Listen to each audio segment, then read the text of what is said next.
Hi Lily, how's it going? It's going well. How are you? I'm doing well. Great, great. So there's 3 ways to consume this course. Yes. How about we go through those 3?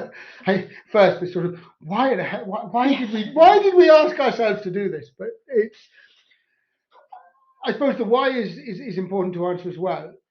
We've got 3 ways to consume the course because we envisage there are going to be different audiences. There's going to be people who are wanting, the real data scientists. They might want to do the practical way. I mean, that way might be really fun. It might be really frustrating. It's designed to bring out some of the key points in what should be a very simple data analysis exercise, which will bring out some of the misconceptions and some of the issues, important points of the course. In practice, I've given this to sort of PhD data scientists on a number of occasions and a few statisticians and others. Nobody's found it easy. And so this is our first time to try to do it unfacilitated. And so within the learning course, but the practical way of consuming the course, you might need to be ready for a bit of frustration. But if you do have the patience to go through it and actually work through with the data and answer the simple questions that are posed, get the feedback from those and then change maybe your analysis at certain times, you should get quite a lot out of the course. I'm really excited about that. Yes, yeah, no, it's an interesting part. It's an interesting way to do it and very different.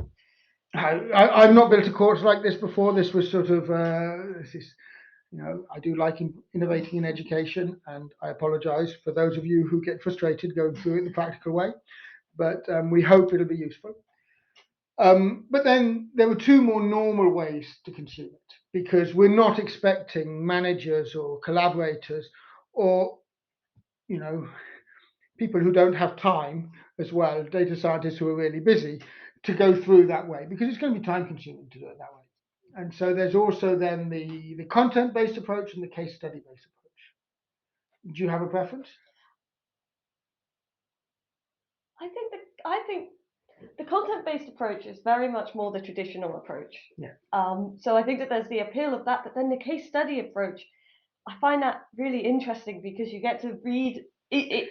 It kind of almost doesn't feel as much like you're doing a course, you kind of get to read these case studies and be linked to the different things which relate to that, which might relate. And this is the important thing. I mean, sort of the case studies we've used them to illustrate all of the contents. We've tried to tie all the content back to this small set of case studies so that you can consume the course by just going through the case study, understanding the case study deeply, and then saying, okay, so there are these points which might relate to this case study. So you're keeping going back while you're keeping your mindset on a case study.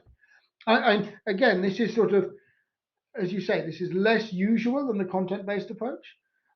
We think it's potentially a better way for particularly practitioners, people who are maybe not as interested in the abstract details, but interested in understanding the case studies and what could have gone wrong.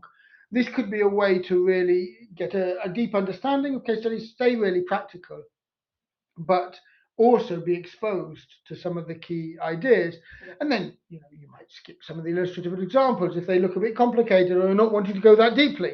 So I think for the case study approach, that's probably the one which I'd imagine the managers and the sort of practitioners, the people who are collaborating with data scientists, I'd imagine that's the one that would suit them. But every learner's different. And that's why we've got the 3 different approaches to this core content, so that different learners can consume the same content in these 3 different ways.